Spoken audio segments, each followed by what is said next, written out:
Fala pessoal, tá começando mais um episódio do Pimenta Filosófica. E hoje, depois de um tempinho sem postar nada, um tempão aliás, voltamos aí para mais um episódio. Acredito que a gente não vai manter uma frequência tão grande, graças ao retorno das aulas remotas, mas na medida do possível eu vou estar sempre tentando aparecer aqui para trazer algum conteúdo para vocês e para me expressar também quando eu tiver de saco cheio da rotina, de saco cheio de estudar e de qualquer outra coisa. Mas sem mais delongas, o episódio de hoje a gente vai retratar um pouco psicanálise e o cinema surrealista. E eu tô contando com a participação do Lucas Moscoso. E eu posso dizer pra vocês que, particularmente, esse episódio tomou um tom de nostalgia muito grande, que eu fui perceber esse tom só quando eu tava editando. Então ficou uma coisa muito pessoal, uma coisa muito bonita de se ver, principalmente retratando as obras do Buñuel aqui, nesse nosso bate-papo, nessa nossa conversa. Mas é isso aí, pessoal. Espero que vocês gostem. Valeu!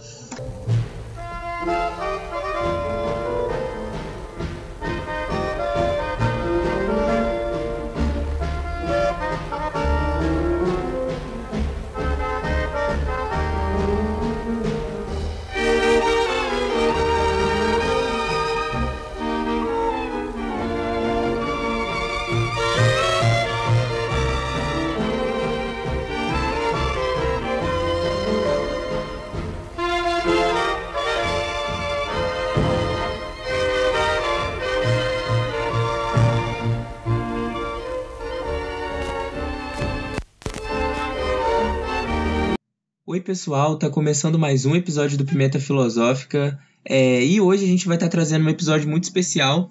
Episódio esse que vai contar com a participação de uma pessoa que já veio ao programa e essa pessoa tem um dos episódios mais visualizados aqui no canal.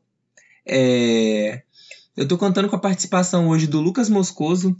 Oi Lucas, você poderia se apresentar pro pessoal? Tudo bem? Como é que vocês estão? Eu me chamo Lucas Moscoso, eu sou psicanalista e quer dizer, eu era, né, que na minha cabeça ainda sou programador de cinema, assim, eu fiz esse trabalho por anos e vai ser um enorme prazer, um enorme prazer estar aqui com vocês falando sobre as duas coisas que eu mais gosto. Muito feliz.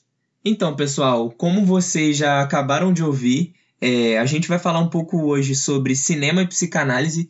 Especificamente falando, a gente vai falar sobre o surrealismo. Diga-se de passagem, o surrealismo e a psicanálise têm uma relação muito íntima, principalmente no cinema. Mas antes de mais nada, eu acho que vale muito a pena a gente contextualizar historicamente um pouco o surgimento desse movimento cultural. Esse movimento cultural, como eu já disse anteriormente, ele é algo que abrangeu todo o campo da arte, seja no campo da pintura, da arte plástica, das artes plásticas, até no campo do cinema. E, historicamente falando, por datas, eu posso dizer para vocês que esse movimento teve seu início na década de 1920. E ele veio à luz graças a um fato não tão legal, diga-se de passagem, que foi o fim da Primeira Guerra Mundial. E como vocês sabem, eu acredito, a Alemanha não foi um dos países que saiu vitoriosos da Primeira Guerra. Isso fez com que uma certa onda de pessimismo, uma certa onda de pensamentos assim, um tanto quanto irreais, vagasse pela França nessa época. E de encontro a isso veio a psicanálise, que, para quem não sabe, a psicanálise ela se iniciou em Viena, com Freud, e por muito tempo ela permaneceu nos guetos de Viena, nos guetos, assim, não falando de forma pejorativa, é claro, ela permaneceu dentro das instituições psiquiátricas de Viena, das instituições médicas de Viena por muito tempo, e a partir de 1920 ela começou a tomar proporções para fora de Viena, e no meio dessas proporções o cinema estava fazendo essa experimentação. E a gente pode falar também que essa experimentação ela não veio só por parte da França. Aliás, eu tive uma pequena confusão aqui, que eu confundi Alemanha com França, mas o surrealismo ele nasceu na França, desculpa pessoal. É, enfim, na Alemanha também teve uma onda do expressionismo alemão que misturava uns elementos um tanto quanto horrendos e assim esteticamente muito bizarros. Então a gente pode falar que a Europa, nesse período do pós-Primeira Guerra, teve uma influência cultural muito grande, sabe? Influência cultural essa que permeia o cinema até hoje, nos dias de hoje. Enfim, a gente pode dizer que dentro da psicanálise, um dos livros que influenciou muito o cinema surrealista foi o Interpretação dos Sonhos, que foi publicado em 1920. E o próprio título já diz mais ou menos sobre o que ele vai tratar e sobre o que esse tipo de cinema trata, que é a concepção onírica da vida. Então eu posso falar para vocês que o cinema surrealista ele vai se divergir muito do cinema da Marvel, por exemplo, ou de qualquer filme de drama que a gente veja no cinema atualmente. O cinema surrealista ele não trabalha com uma concepção cronológica de tempo, visto que ele é um cinema que sempre trabalha com o onírico, com tudo aquilo que está em oculto, entre aspas. Então eu posso dizer para vocês que, por exemplo, um filme como Scarface, que é um filme no qual o personagem principal, para quem não conhece, ele é um filme que fala sobre um traficante de drogas chamado Tony Montana e mostra a ascensão dele nesse meio. Um filme como Scarface, por exemplo, que é um filme no qual o personagem age de acordo com o meio histórico dele, ou seja, o Tony Montana a todo momento ele vai se intensificando cada vez mais o contato dele com as drogas, com a venda de drogas, e essa intensificação gera nele uma violência, uma sede de poder, uma sede de vingança. Enfim, o personagem ele age de acordo com o meio ao qual ele está inserido. A gente pode dizer que no cinema surrealista isso não existe, são flashes, de certa forma, assim, flashes, fazendo uma alusão aos sonhos, e esses flashes, eles sempre trazem um contexto político ali por trás, pois eu já disse para vocês anteriormente que a França foi um dos países que sofreu muito com a Primeira Guerra Mundial, então eu posso afirmar que toda de certo modo, a repressão que ela tinha ali por esse fato, foi jogado para o cinema. E eu acho que é a partir disso que eu posso passar a bola para o Lucas para ele falar um pouco sobre o precursor e o principal participante desse movimento, que foi o Buñuel. Tudo bem? Como é que vocês estão? É uma enorme alegria de falar sobre o Buñuel, porque ele é o meu diretor preferido. Então eu sou apaixonado pelo trabalho desse espanhol e eu acho que tem uma frase que define muito bem o cinema dele. No filme O Discreto Charme da Burguesia, o personagem Rafael Acosta diz o seguinte: você é melhor em fazer amor vestido que em fazer a guerra. Isso diz muito que cinema é esse. O que é fazer amor vestido? Isso é uma sátira social. Quem é que faz amor vestido? Então, o cinema de Luis Buñuel, aliás, Buñuel ele é de um grupo espanhol formidável, porque tem no teatro Federico García Lorca, tem na pintura Salvador Dalí e tem no cinema Luis Buñuel. Eles nascem, eu digo como artista, da repressão. Assim como a psicanálise nasce da repressão. E o cinema surrealista, ele é uma possibilidade do onírico vir à tona. O onírico é aquilo que é do mundo dos sonhos. Os sonhos são muito importantes para a psicanálise, e é bem importante falar isso. Se você pegar a interpretação dos sonhos, que é digamos assim, o grande livro, o grande marco da psicanálise, ele é tão grande, ele é tão um marco, digamos assim, que o Freud quis que o livro fosse publicado em 1900, porque ele achava que isso era uma coisa da virada do século, assim. Os sonhos para o psicanalista são muito diferentes daquela coisa assim Ah, você sonhou com um coelho, ah, sonhou com alguém de preto, ah, sonhou com alguém de branco. Os sonhos para o psicanalista são uma manifestação do desejo inconsciente. Aliás, uma manifestação do desejo, uma manifestação do inconsciente. Ah, mas por que eu sonho com coisas tão bizarras?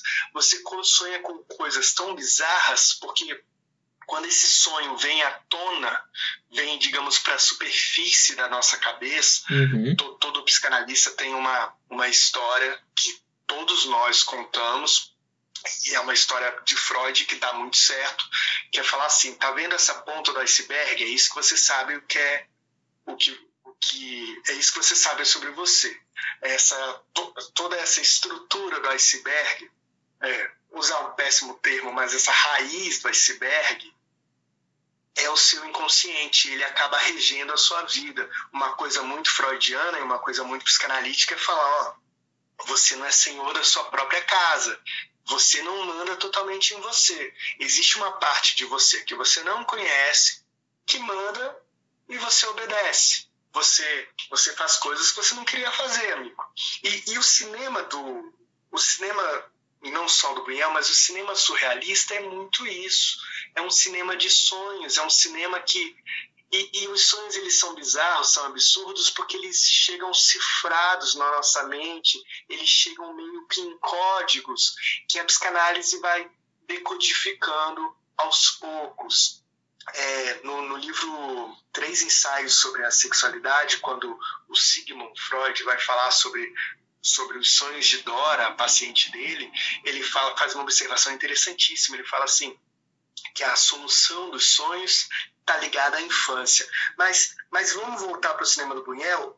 É muito legal, porque o Buñuel, ele pega as estruturas da Espanha que ele não suporta e faz uma sátira. Ele e o Dalí começam com O Cão Andaluz, um filme completamente onírico, uma questão dos sonhos, né? Um filme que beira o absurdo. É interessante falar que até hoje O Cão Andaluz é considerado um dos maiores filmes já feitos, em todos os tempos, não na época dele. Em todos os tempos, Um Cão Andaluz, aliás, é um curta-metragem, tem no YouTube, então se você quiser ver, dá para ver hoje mesmo. Assista, é formidável. Mas aí Buñuel e Dalí se separam, Dalí fica na pintura, Buñuel continua no cinema. O Buñuel, ele acaba fazendo filmes formidáveis e de histórias que a gente conhece muito bem, mas que a gente não sabe que são deles. Por exemplo, A Bela da Tarde é um filme de Luiz Buñuel. A Bela da Tarde é a história de uma mulher linda, lindíssima, feita pela Catherine Deneuve, a musa do cinema francês até hoje. Ela permanece lindíssima, acho que tem por volta de 80 anos. É uma mulher lindíssima, deslumbrante.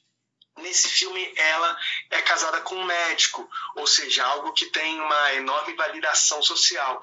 Porém, quando chega a tarde, a Bela sai e vai ao prostíbulo para se prostituir, porque o prazer daquela mulher está quando ela encontra homens absolutamente simples, alguns rudes com ela, e não quando ela está com o marido. Ah, mas isso não é imoral? Sim. Por muitas vezes o cinema surrealista é imoral. Por muitas vezes o cinema surrealista é proibido. A Espanha está sob uma ditadura de Franco, e Buñuel, ele chega a ter que fugir. Aliás, A Bela da Tarde acabou sendo feito na França e não na Espanha, mas Buñuel chega inclusive a morar no México, fazer filmes no México, chega a morar nos Estados Unidos. Mas e a moral da época? Outra questão psicanalítica. Cara, eu adoro falar isso, assim. Eu acho que no fundo, as pessoas não gostam, mas é verdade. O psicanalista não pode ter moral. Pode ter moral pessoal, mas não pode ter moral diante do paciente. O que eu quero dizer com isso? A gente escuta histórias que a gente não pode julgar, em hipótese alguma. O psicanalista não pode ter religião durante a análise. O psicanalista escuta, acolhe, respeita e pontua. Mas as pontuações que eu faço não podem ser de acordo com a minha moral. Eu não posso chegar para uma pessoa e falar, não pode se divorciar, não pode isso, não pode aquilo, não. Isso vai ser um problema dela. Como ela vai lidar com isso é questão dela. Mas o Buñuel, ele tem muito isso, de como essas questões sociais vão afetar a vida das pessoas.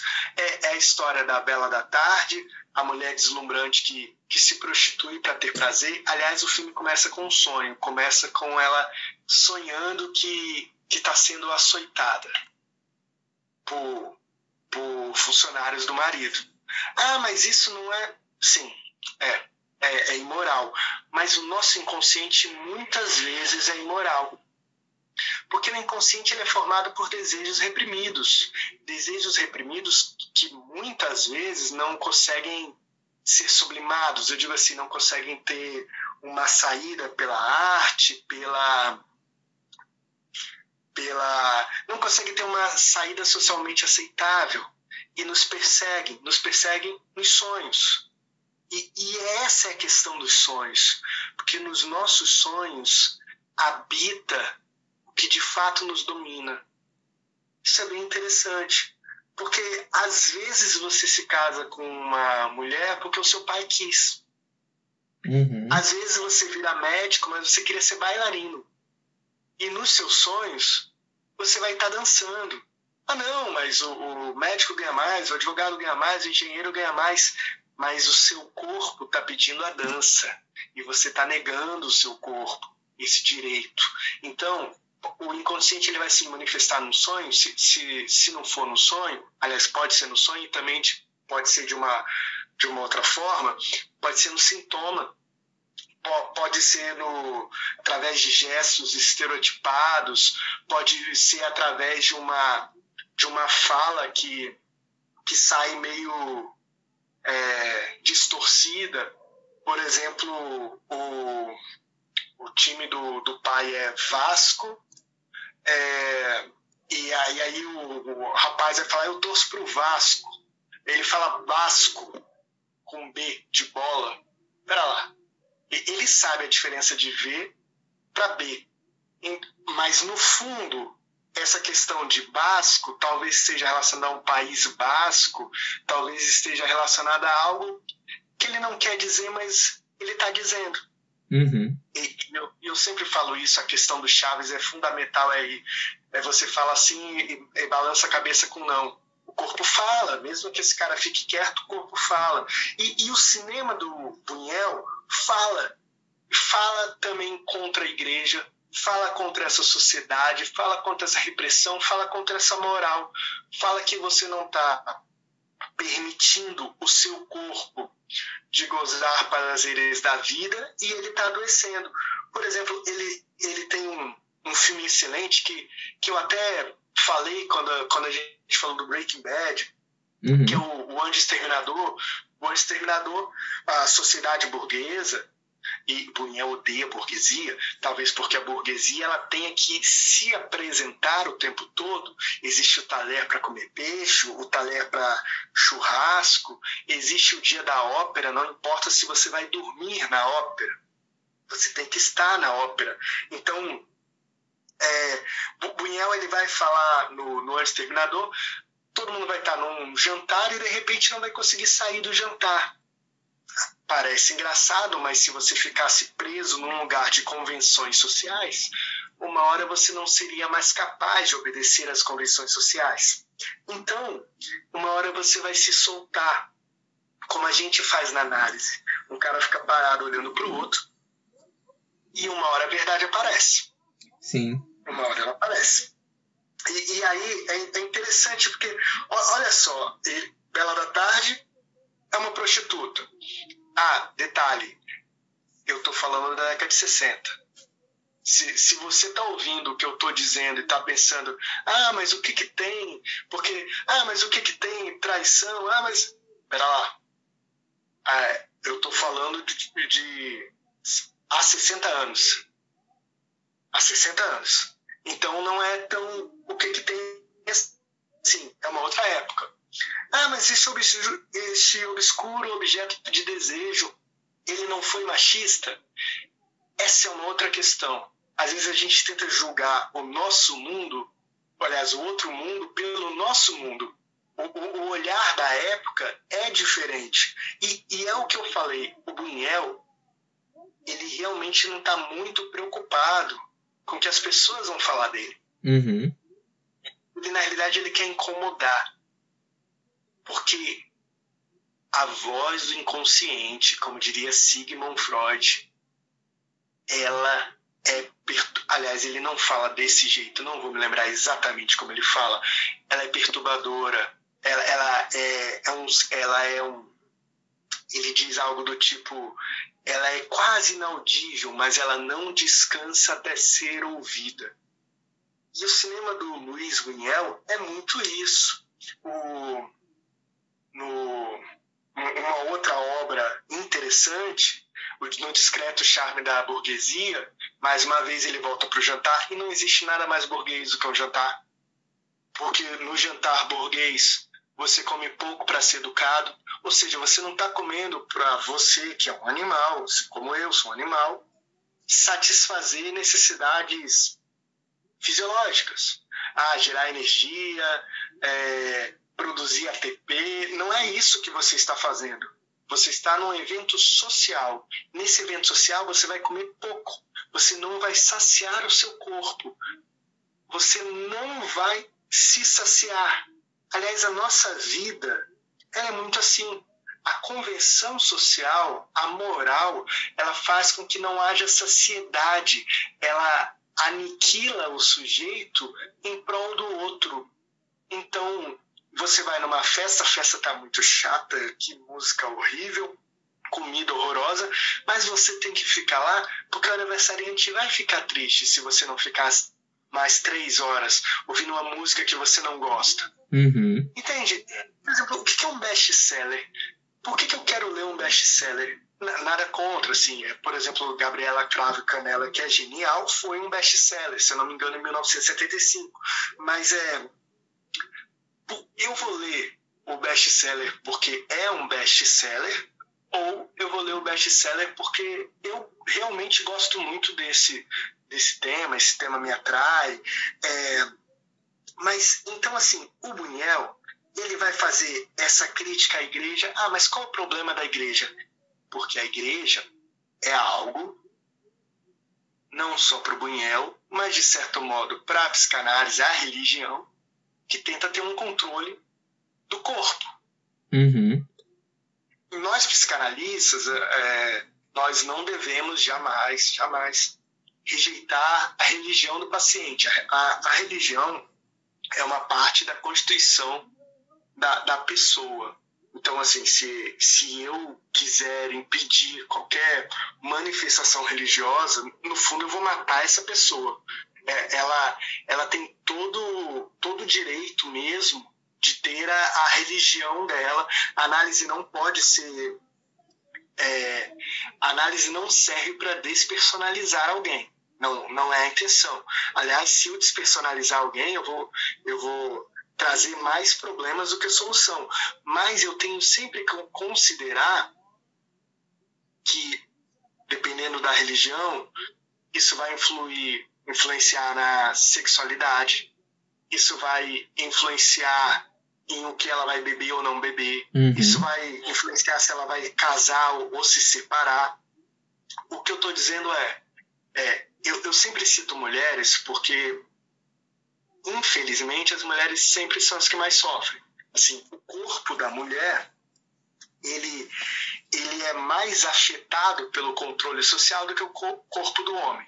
Isso é um fato. E, historicamente, a mulher, pelo menos na história da psicanálise, ela adoeceu mais porque a sociedade foi mais cruel com ela. Não quer dizer que ela tenha algo que a leve a adoecer. Mas ela tem uma pressão social maior. Isso de fato tem. Você falou... Desculpa te interromper rapidinho, é que você falou uma questão muito interessante sobre essa questão do corpo e sobre essa questão da intervenção, que eu acho que seria um complemento ao que você está trazendo para a gente agora no nosso bate-papo, é que é a questão de se lidar com a introdução do corpo dentro do cinema, porque eu acredito que em 1920 não tinham muitas produções cinematográficas ainda, e o Buñuel ele é um diretor que ele trabalha muito com a questão do corpo, e isso que você está falando a respeito da repressão e a respeito da incidência do controle social sobre o corpo da mulher me lembrou uma cena muito interessante do Cão Andaluz, que é a seguinte: tem um momento em que uma moça ela segura uma caixa no meio da rua, e ela pegou essa caixa de um rapaz que tinha acabado de ser atropelado. E ela não se atém ao movimento da rua e ela é atropelada. E ao mesmo tempo em que ela é atropelada, tem um casal admirando ela pela janela. E assim que acontece a cena, o homem desse casal, parece que ele sente um desejo muito forte pela mulher que está do lado dele, e ele sente uma vontade de agarrar ela, mesmo ela demonstrando claramente que ela não tem vontade nenhuma de ter nenhum tipo de relação com ele. E isso me leva a crer que o fato dessa mulher ter sido atropelada e o fato do rapaz ter assistido isso e ter despertado um desejo a partir dessa cena, é muito claro o fato de que, de certa forma, a sociedade naquela época, o homem especificamente, sentia um certo prazer em controlar o corpo feminino e ver o corpo feminino sendo flagelado. Não é bem por esse lado? Essa é a grande questão do cinema do Buñuel. Poxa, eu sinceramente adorei o que você falou, porque é o seguinte, sempre quando eu vejo um filme do Buñuel, eu fico na dúvida, de verdade, o que esse cara quer dizer? Isso é sonho ou é realidade? Sim. O que eu estou querendo dizer é que se for realidade, a sua interpretação é genial. Se for sonho, ele está querendo dizer que você, no seu inconsciente, não é tão humano assim. É um ser, não deixa de ser humano, mas é um ser pulsional, é um ser, para ficar bem mais tranquilo, impulsionado para fazer as coisas que você não quer fazer. Existe uma parte dentro da gente que é péssima e que a gente quer controlar. É uma parte que é muito mais animalesca do que a gente gostaria. O que eu estou querendo dizer é que a sua interpretação ela é muito boa, se for no mundo real. E eu, sinceramente, eu não consigo saber. Porque o que é sonho, o que é realidade no Buñuel, a gente nunca sabe. Por exemplo, no Este Obscuro Objeto de Desejo, tem uma cena que o homem, que é segundo Buñuel, o homem desse filme, que é o Fernando Rey, um ator espanhol que fez vários filmes do Buñuel, ele é várias vezes ludibriado por uma mulher, e a mulher usa ele da forma que bem quer. Essa mulher, ela parece pelada para ele. E ela vai escovar o dente, aí volta uma outra mulher, falando exatamente a mesma coisa que a mulher anterior estava falando e com o mesmo nome da mulher anterior. Porque você fica pensando assim, que isso? Será que isso é sonho? Isso é realidade? Isso é uma piada? Entendeu? Tem o Fantasma da Liberdade, tem uma cena que eles estão comendo, quer dizer, parece que eles vão comer, eles estão numa mesa. O Buñuel adora mesas, adora refeições, e aí nisso os personagens abaixam a calça e você vê que o objetivo da mesa defecar. E aí, de repente, um homem, não aparece nada de nojento, grotesco, é muito sugestivo, assim. Buñuel, ele é um grande artista que sabe simbolizar as coisas. Não é tão nojento assim. Mas você vê a pessoa abaixando a calça, assim, como se fosse ler um jornal. E aí, de repente, um homem fala assim, que curiosamente é o Fernando Rey novamente. Com licença, eu preciso ir ao banheiro. Aí todo mundo, sim, claro. Aí ele se levanta, ele vai ao banheiro, com toda a deferência, não deferência, com toda... Isso é um ato falho. Com toda a educação, a elegância. Aí ele senta e aparece frango e ele começa a comer. Então, pera lá. Quando você está na mesa, é a hora de defecar, e quando você está no banheiro é a hora de comer? O que esse cara quer dizer? Será que esse cara não está me dizendo que o que essa sociedade burguesa fala não é, digamos, uma hora de defecar, uma hora de você falar qualquer bobagem, falar, como vai a família? Seu filho acaba de entrar na faculdade? Que roupa maravilhosa. Aí a pessoa vira as costas e você fala, tá vendo? Que mulher horrível. Olha, você percebeu que ela engordou? Entende? E de fato, no banheiro, ele teria, digamos assim... Ele inverte tantas coisas que às vezes a gente não sabe o que ele quer dizer. Mas a gente sabe que, assim como na psicanálise, que muitas vezes a gente não sabe o que ela está dizendo, a gente sabe que ela está mexendo com a gente, porque nós, psicanalistas, a gente nunca conversa com a pessoa. A gente conversa com a criança que está na pessoa. A gente conversa com o que causou aquilo. Então, quando eu falo... Por exemplo, meu nome é Lucas Moscoso. Aí um paciente, digamos que eu esteja diante de um analista, aí eu posso falar para o paciente, para o analista assim, olha, eu tenho sonhado muito com moscas. Isso não faz o menor sentido. Eu estou inventando isso porque eu, obviamente, não posso contar a história de nenhum paciente, então eu invento histórias minhas, porque aí é tranquilo. Não firo ninguém. E aí, o psicanalista é aquele cara que vai falar assim, peraí, moscas voando, seu nome é Moscoso, né? Tá vendo? O inconsciente é infantil mesmo. O inconsciente, ele trabalha por associações. Tem um exemplo do Freud, na interpretação dos sonhos, se eu não me engano é na interpretação de sonhos, que um vizinho, um cara que tem um parente rico, vai falar assim, ele tinha que dizer, como está o seu familiar? Aí ele fala, familionário. Entendeu? Ele está dizendo que o familiar é milionário. Ele fez essa junção. Então, assim, a psicanálise, ela tem essas coisas de buscar o que essa palavra de fato quer dizer. E aí vem uma coisa que é extremamente lacaniana, que não é a minha área de atuação, eu sou muito mais freudiano, mas que é bem importante. Muito mais... É lacaniana, mas é um Lacan que retorna a Freud, não é um Lacan.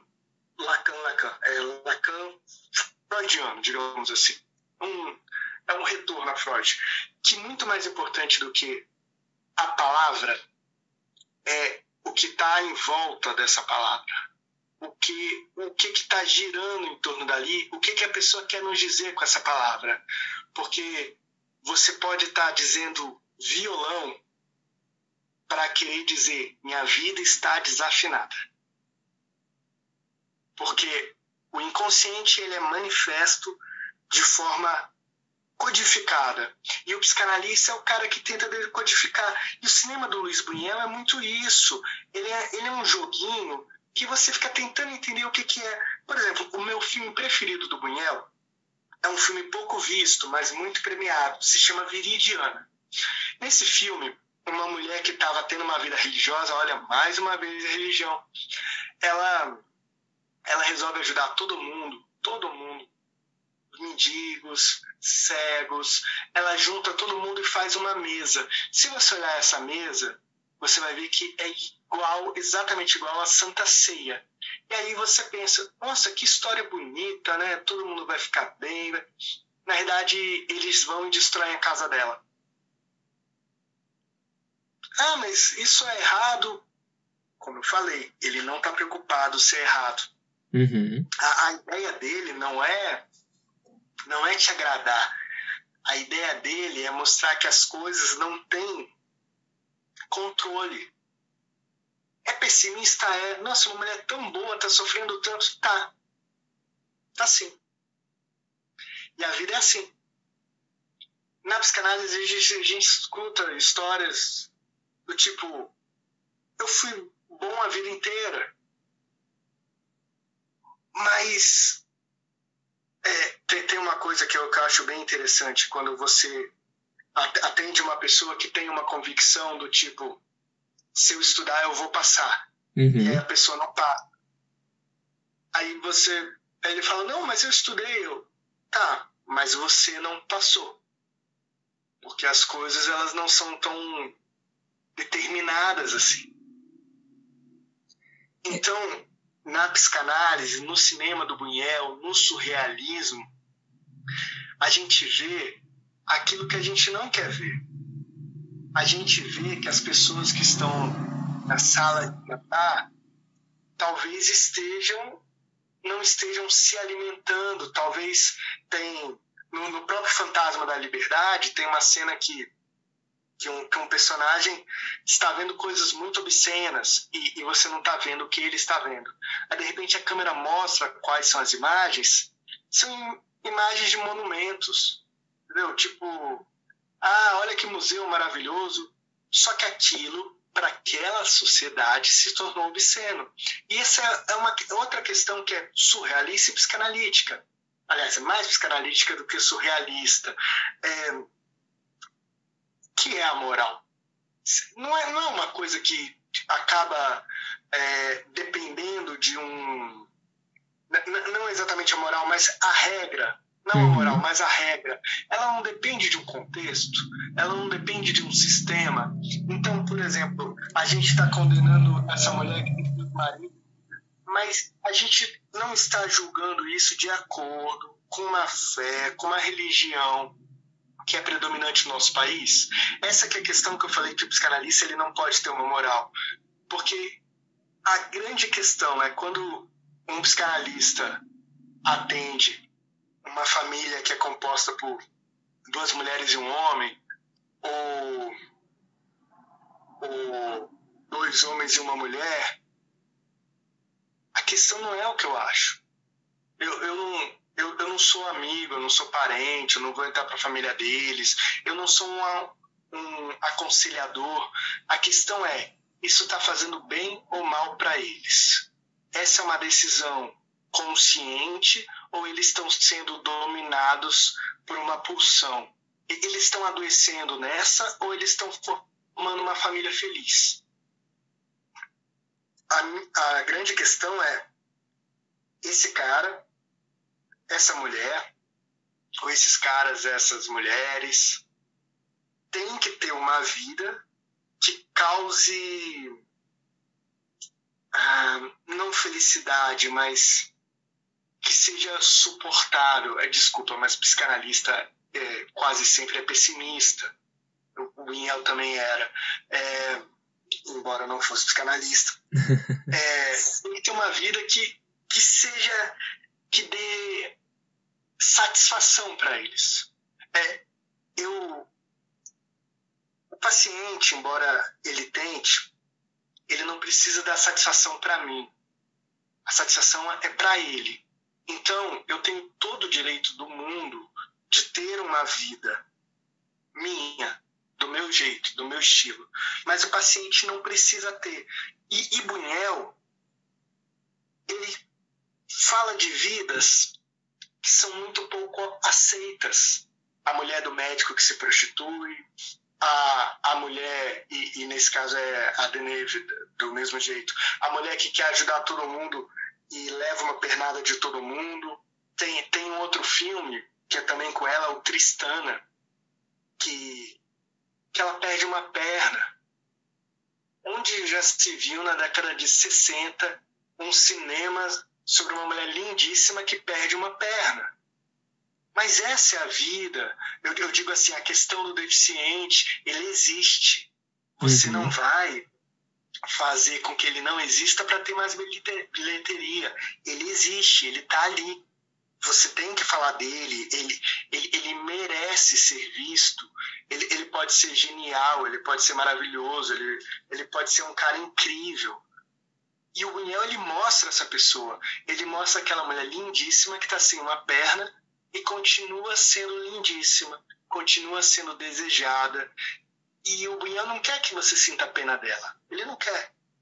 A questão não é você sentir pena dela. A questão é demonstrar que ela é lindíssima e que a deficiência não torna ela menor. Mas é claro que ele vai mostrar o sofrimento dela, vai mostrar a adaptação que ela vai... Não é uma questão tão fácil. Assim como a psicanálise não é uma questão tão fácil. Isso que você está... Opa.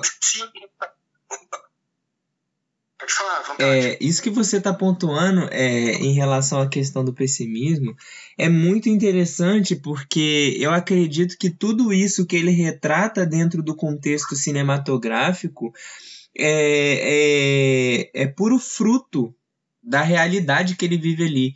Seja aquela questão da repressão, que, como você disse, parte do ponto do governo ditatorial que a Espanha viveu, que fez com que ele tivesse que fugir de lá. E é muito interessante isso que você está falando a respeito do Buñuel, porque ele não foi o único cineasta, assim, de certo modo, ele não era só um cineasta, mas também era um pensador, mas ele não foi o único pensador a ter que deixar um país, a ter que abandonar a sua nação por ter convicções que fossem contra o governo, e de certo modo essas convicções refletiram nas obras dele, não é?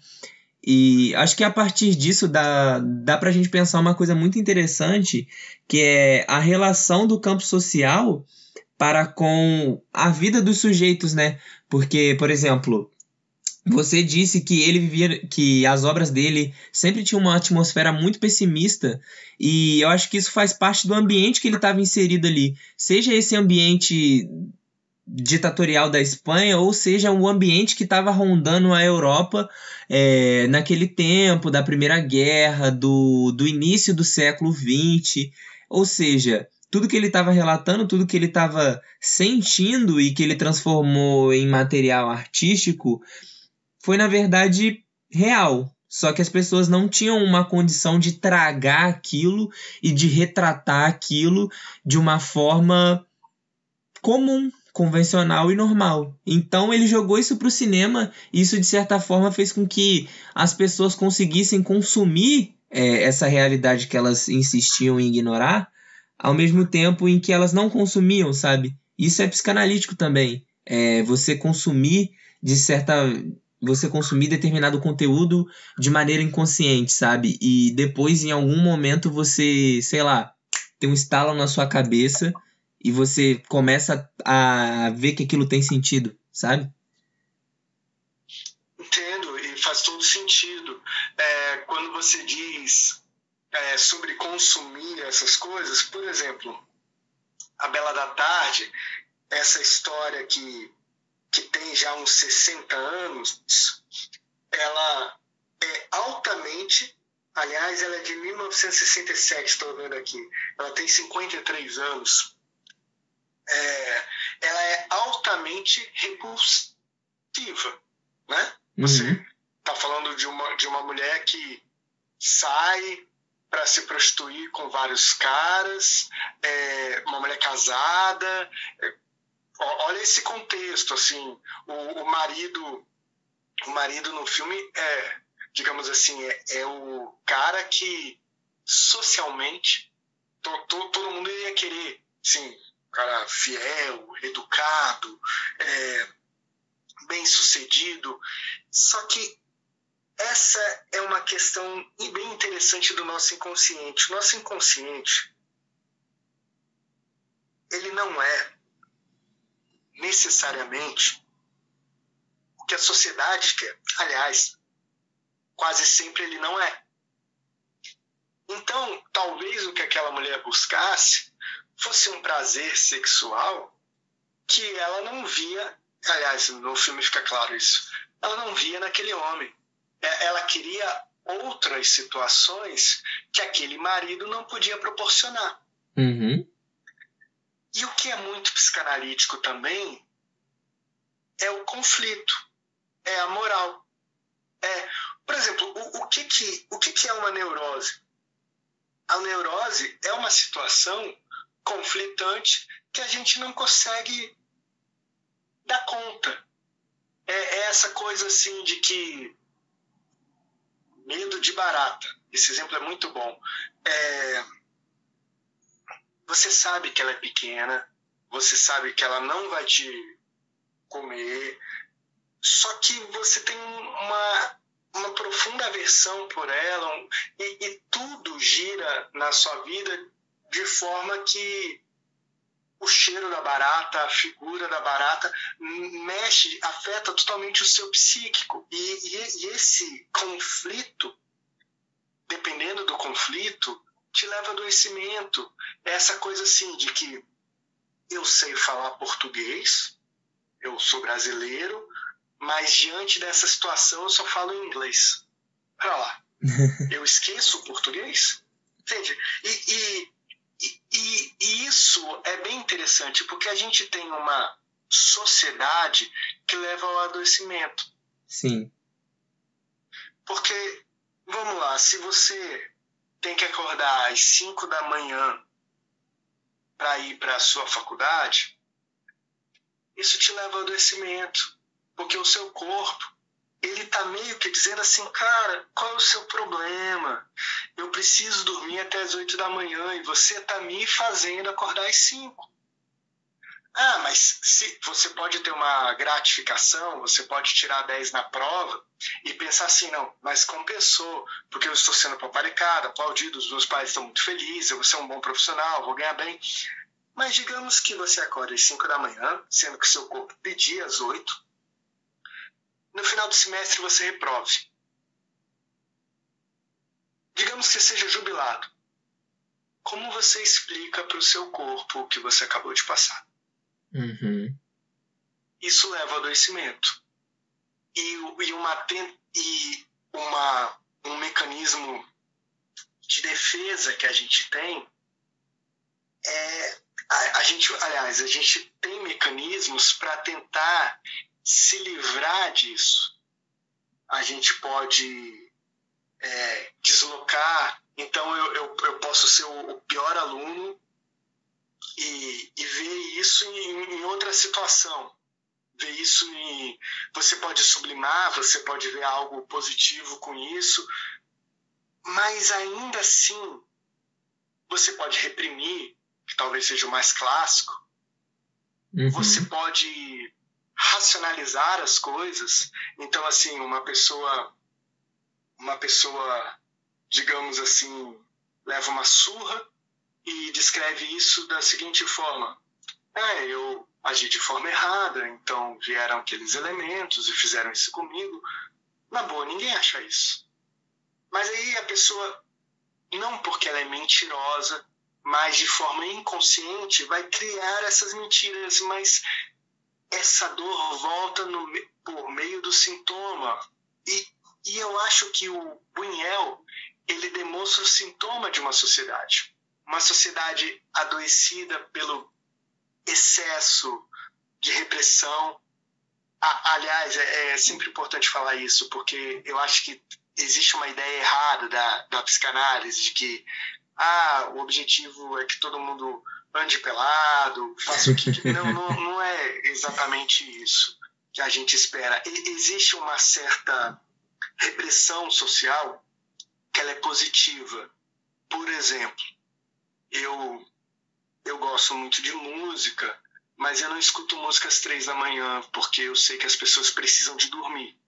Então, eu submeto a minha vontade para viver em sociedade. Só que o problema é que essa submissão, às vezes, leva ao adoecimento. E o cinema de Buñuel, o cinema surrealista de Buñuel, ele é anticlerical, antiburguês, porque essas questões eram sintomáticas na sociedade dele. E acho que você foi perfeito quando falou assim, questões da vida dele acabam fluindo no cinema. Sim, e até porque acho que é um problema de que algumas pessoas apresentam na psicanálise. A gente se lembra muito a primeira tópica freudiana, o inconsciente, consciente,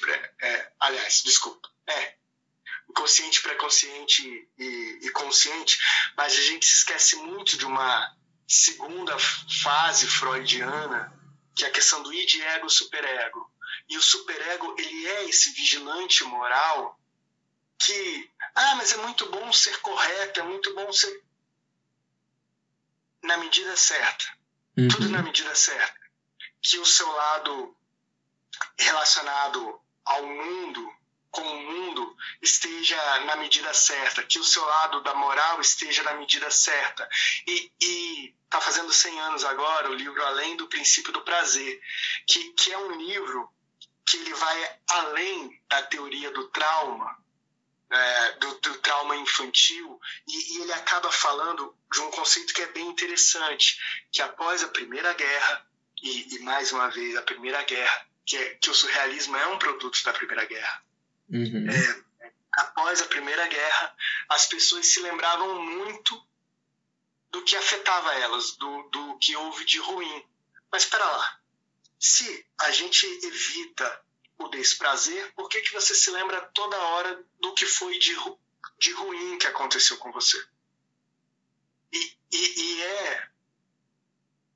é uma grande questão assim, do cinema de Buñuel, que aquilo que há de ruim, aqueles líderes religiosos que são corruptos, aquelas pessoas que são ajudadas, mas que elas não se importam com quem as ajuda, elas vêm à tona.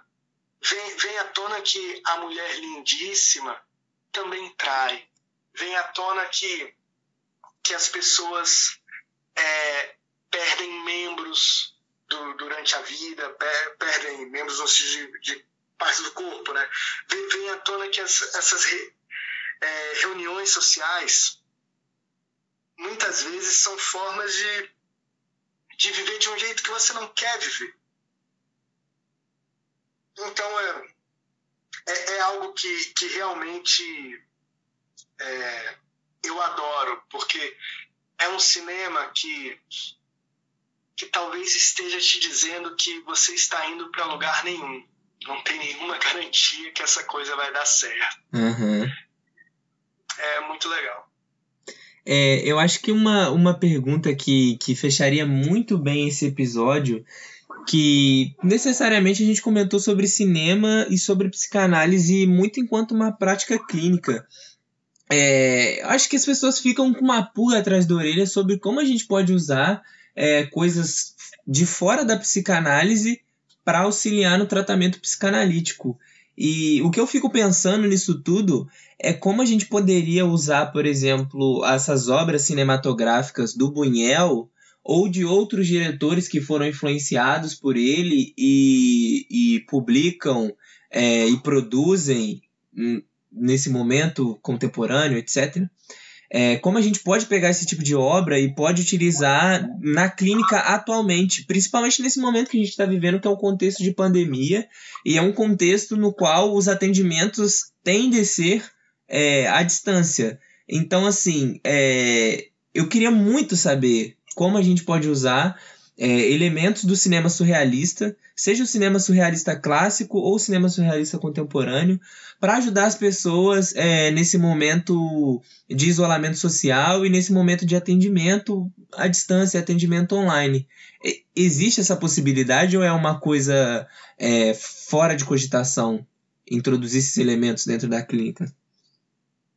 Existe, certamente. A questão é a seguinte: eu não assisto novelas, mas você está vendo uma novela e vê um personagem e começa a torcer demais por ele. Na psicanálise, a gente pergunta assim: por que você odeia essa mulher? Você não sabe que ela é uma atriz? Ela não é ruim, não. Assim, ela é uma pessoa muito legal, ela tem obras sociais. Aí a pessoa fala assim: não, porque ela me lembra muito a minha mãe. Entendeu? Uhum. E esse é o ponto. Os padres dos filmes do Buñuel, é importante falar, eu falo padres porque no contexto religioso da época dele, do país dele, eram padres.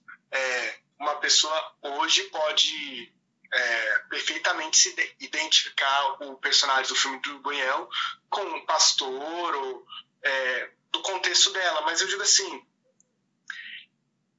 o que essas pessoas fazem nos filmes, por que os filmes dão certo?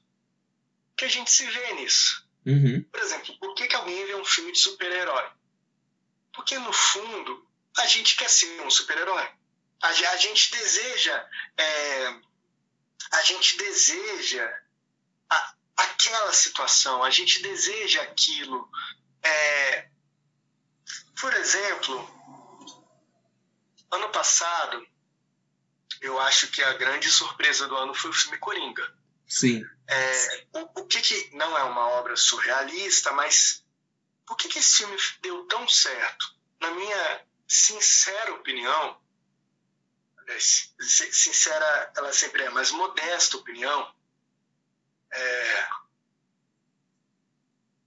o Coringa é um filme que mostra como uma pessoa ficou doente.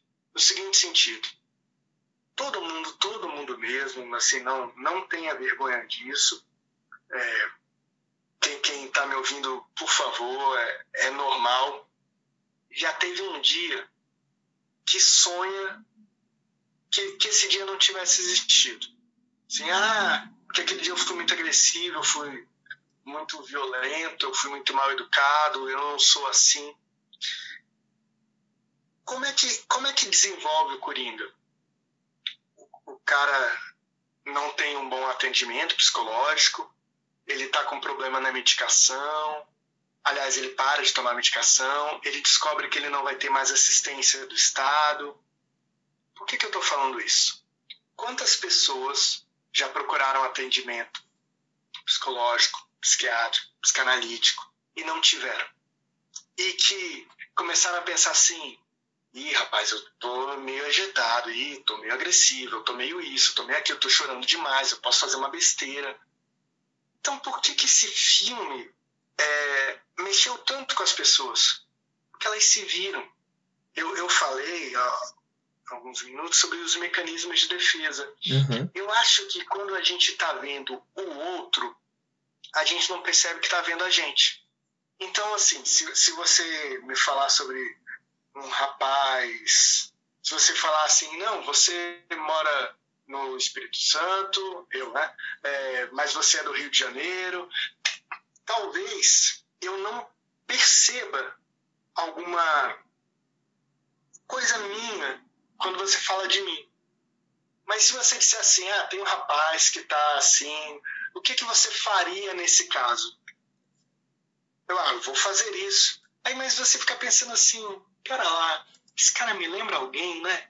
Esse cara tem uma obra genial, e é engraçado que ela é antes de Freud nascer, mas Freud se inspira muito, muito nessa obra, que é Hamlet. Uhum. Quando Hamlet quer mostrar pro tio dele que o tio dele é um assassino, Hamlet faz um teatro que mostra um homem que mata o irmão e se casa com a esposa do irmão. E o rei fica revoltadíssimo porque ele se enxerga. O que eu estou querendo dizer é, por exemplo, outro espanhol, e que em alguns momentos foi surrealista, o Pedro Almodóvar, genial. Ele tem um filme chamado Tudo Sobre Minha Mãe, que ele mostra travestis, que ele mostra... E as pessoas, no filme Má Educação, por exemplo, ele mostra a questão da pedofilia. Uhum. Então, é muito difícil, realmente é muito difícil, você conversar com pessoas sobre coisas tão terríveis. Não estou falando a questão do travestismo, isso não. Mas a questão da pedofilia, por exemplo. A questão da violência contra a mulher. Como é que você chega para uma mulher e já começa com essa abordagem? É muito difícil. Vai causar, às vezes, um sofrimento que ela não está preparada. Por exemplo, no Tudo Sobre a Minha Mãe, há travestis que são espancadas covardemente, só porque se travestem.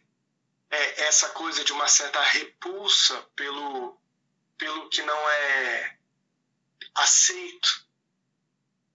Às vezes você mostra um filme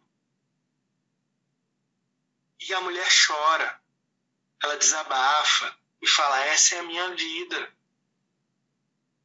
Quando, por exemplo, se você chegar para um homem que abandonou tudo para ficar com o filho, talvez ele não entenda essa história tão claramente quanto se ele assistir A Vida é Bela. Ele é assim, poxa, esse pai fez graça na hora da morte para o filho não perceber.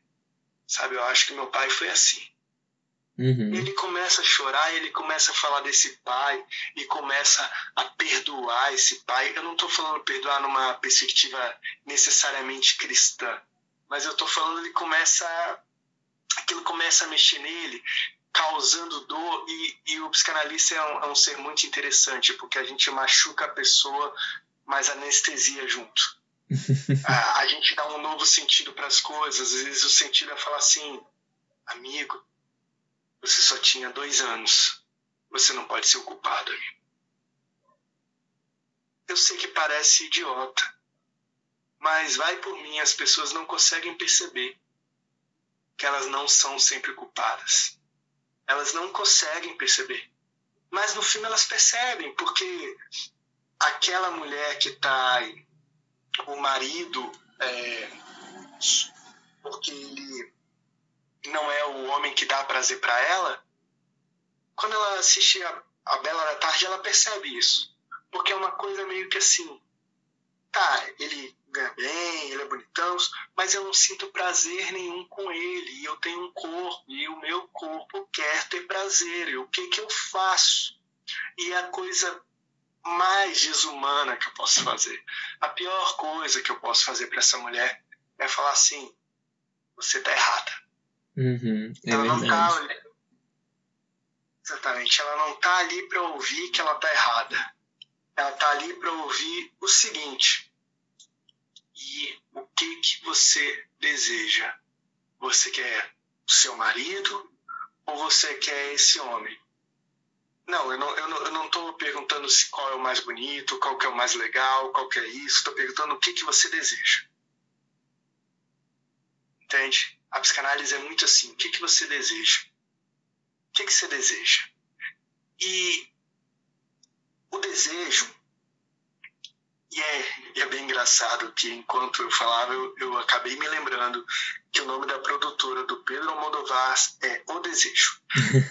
Isso é bem interessante, e ver como a psicanálise é importante, né? Eu não acredito que ele teve essa ideia de forma aleatória. Com certeza não. Então, o Desejo, assim como a produtora do Clint Eastwood, se chama Mau Passo. Quando ele foi fazer filmes Western Spaghettis, ele, um americano, foi filmar na Itália, aliás, foi filmar na Espanha com um italiano, falaram assim, olha, rapaz, você tá dando um mau passo na carreira. E aí a carreira dele explodiu, deu certo. E ele, 60 anos depois, tem uma empresa chamada Mau Passo. Vê como algumas coisas marcam a gente, né? Mas o que eu tô querendo dizer é que, no fundo, nós somos seres desejantes. Mas a gente não sabe exatamente de quê. Mas quando a gente vê um filme, a gente percebe. Por exemplo, o Woody Allen tem um filme que é muito surrealista, que é Meia-Noite em Paris. Muito visto até. Eu acho que nem todo mundo sabe que é dele. No Meia-Noite em Paris, um roteirista muito bem sucedido quer virar um grande escritor. Não de roteiros para Hollywood, mas um grande escritor. E nesse filme aparecem vários surrealistas, entre eles o Luiz Buñuel. Aliás, surrealista aparece o Buñuel, não me lembro se aparece o Dalí, mas acho que sim. Aparece o Buñuel, aparece o Hemingway, que não é surrealista, mas aparecem grandes escritores. E olha que questão legal. Olha, cara, você pode ser rico, um bem-sucedido roteirista de Hollywood, mas você quer ser um escritor, quer viver na boemia. Isso é psicanálise. O que você deseja? Você deseja fazer esse curso de teatro e fazer peças, às vezes, sem ter tanto retorno, mas que você vai chegar em casa super satisfeito, mesmo que você tenha que ter outro emprego, até mesmo um emprego comum. Uhum. Ou você deseja ser muito bem visto nessa profissão, nada contra, mas de engenheiro. Entende? Existem pessoas mesmo que vão ser muito bem sucedidas na engenharia, que amam a engenharia e que devem fazer engenharia. O mundo precisa de engenheiros também. Mas existem pessoas que vão ser muito felizes no teatro. Por exemplo, o Tarantino, ele era um homem que trabalhava em locadora. O Almodóvar também. O que eu estou querendo dizer é o seguinte: às vezes a pessoa está ali naquela coisa mais simples, mas ela está tão feliz porque ela está vendo o filme, porque ela está conversando daquilo, porque às vezes você está... Essa talvez seja a grande lição da psicanálise. Como você não manda em você totalmente, e como o inconsciente, apesar das pessoas não quererem acreditar nisso, é uma parte sua. O consciente faz parte de você, o inconsciente não é um inimigo que pensa coisas que você não pensa. Ele nem pensa, mas o inconsciente, digamos, vamos botar assim, ele é uma parte do que você é. A gente tem que entender o nosso desejo para tomar decisões. Quando a gente não entende o nosso desejo, quando a gente esconde, quando a gente recalca, a gente apenas é dominado. E o ser dominado é um ser que adoece. Então, por exemplo, quando o Buñuel faz essa cena grotesca, terrível, nojenta, das pessoas defecarem ao invés de comer, embora ele não mostre nada, você no fundo entende. Ele era bem elegante. No fundo, às vezes você pensa que os eventos sociais que a sua família participa são assim, e você quer ficar em casa. Entende? Parece bobagem, mas tem gente que adoece nesses eventos do trabalho, nesses eventos da família. E então a psicanálise é isso. Para onde está indo o seu desejo, amigo? Para onde você está sendo? Você está aí no mar à deriva, ou você meio que está tentando se entender? Não adianta correr. Existe um lado seu que não é legal, que você não gosta, mas que você tem que entender. Aliás, entender é difícil, mas você tem que compreender. Por exemplo, eu acho que eu disse todos os filmes que eu queria citar, só faltou um, maravilhoso, recente, eu tenho esse problema. Recente, para mim, às vezes é uma coisa que aconteceu há apenas 20 anos. Eu quero ser John Malkovich. Que eu quero ser John Malkovich. O John Malkovich, um grande ator. Aí um cara que faz marionetes arranja um jeito de entrar na cabeça dele, do ator. Por que a gente quer ser outro? Tá vendo? Olha a aplicação do cinema psicanálise. Você percebe que, no fundo, na clínica psicanalítica, as pessoas chegam para mim e falam assim: fulano de tal me acha feio. Tá, amigo, mas você se acha feio? Não, mas fulano de tal me acha. Tá, mas você se acha feio? Não, mas tá entendendo? Mas a vida do outro é mais interessante. Tá, mas aí você faz uma pergunta que é bem legal, o que é ter uma vida interessante? Não, porque ele pula de bungee jump.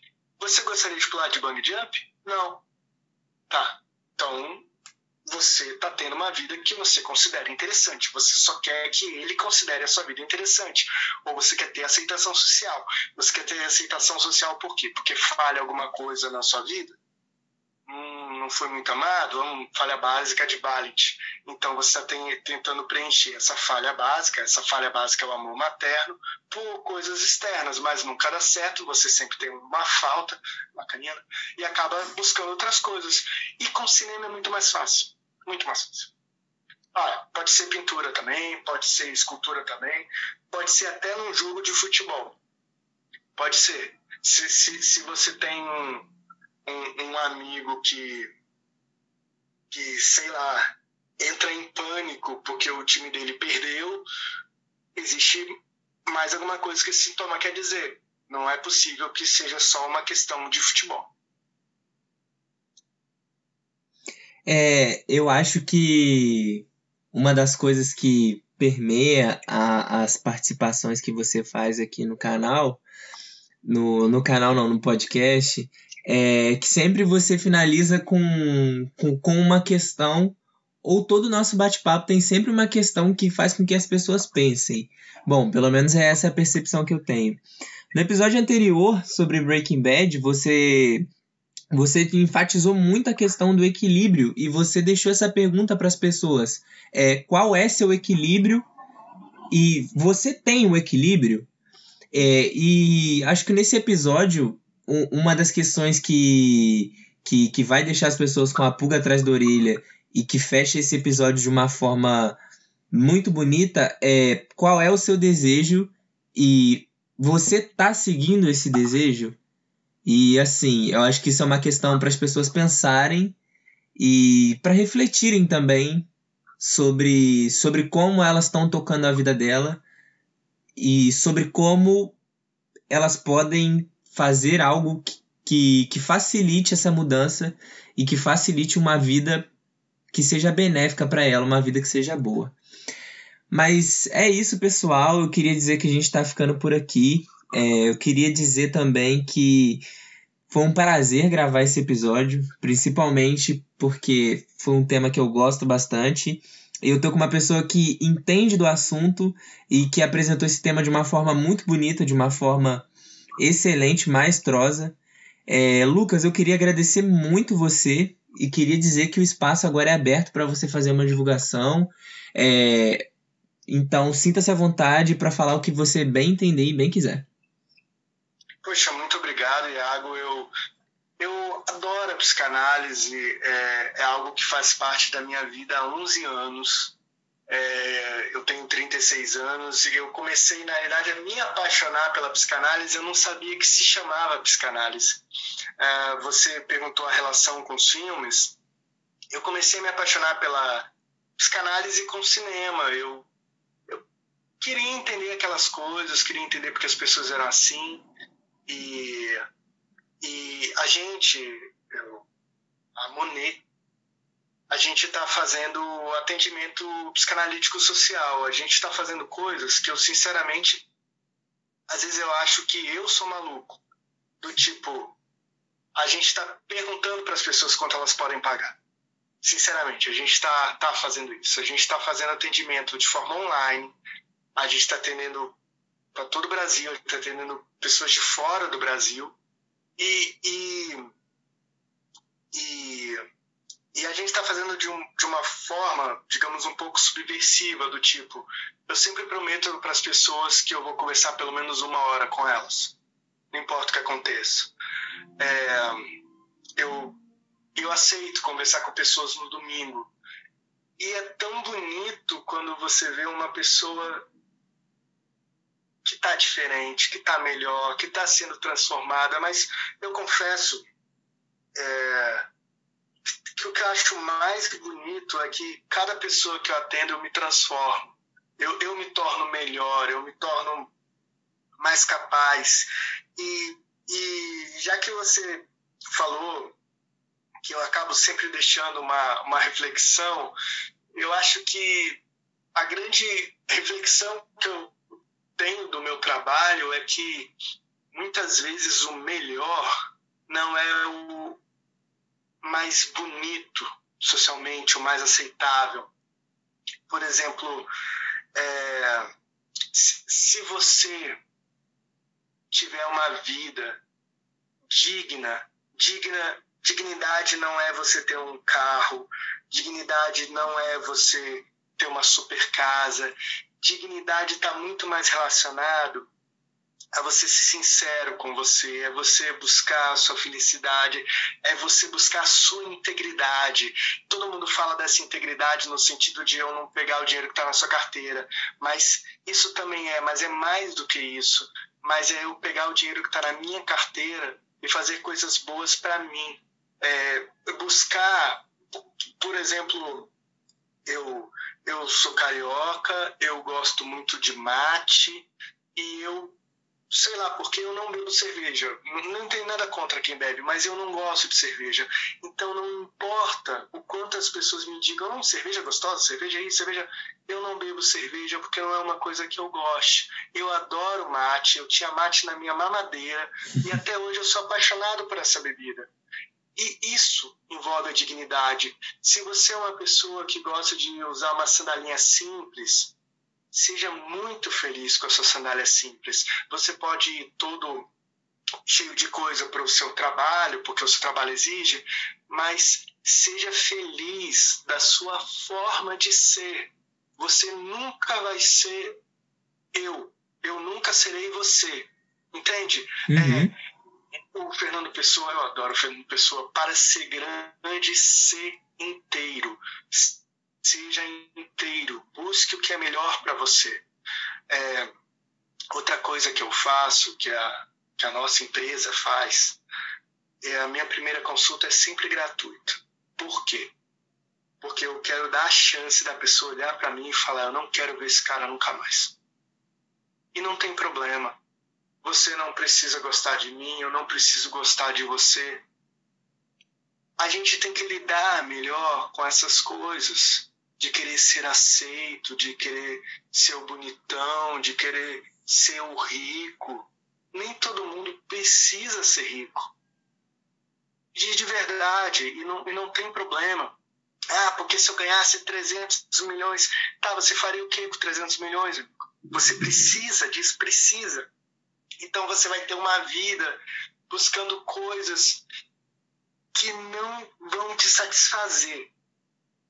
O que a gente precisa é de carinho, é de amor, é de uma mãe, é de um pai, é de um amor, seja ele qual for, se é hétero, homo, não é um problema, desde que seja o seu desejo.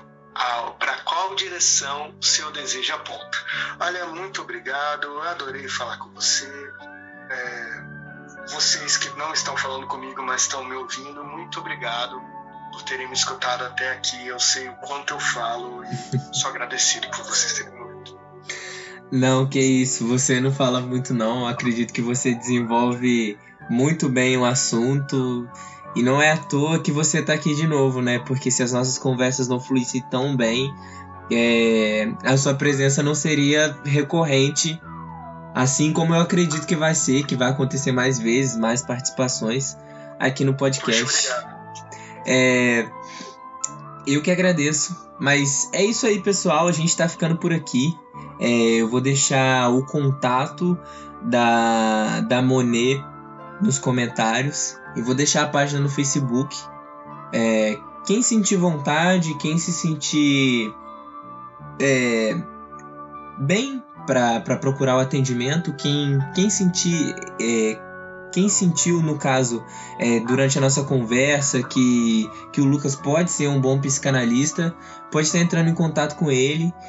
E é isso. Na próxima semana, muito provavelmente, a gente vai retornar com mais um episódio. Mas é isso aí, pessoal. Valeu, tchau, tchau.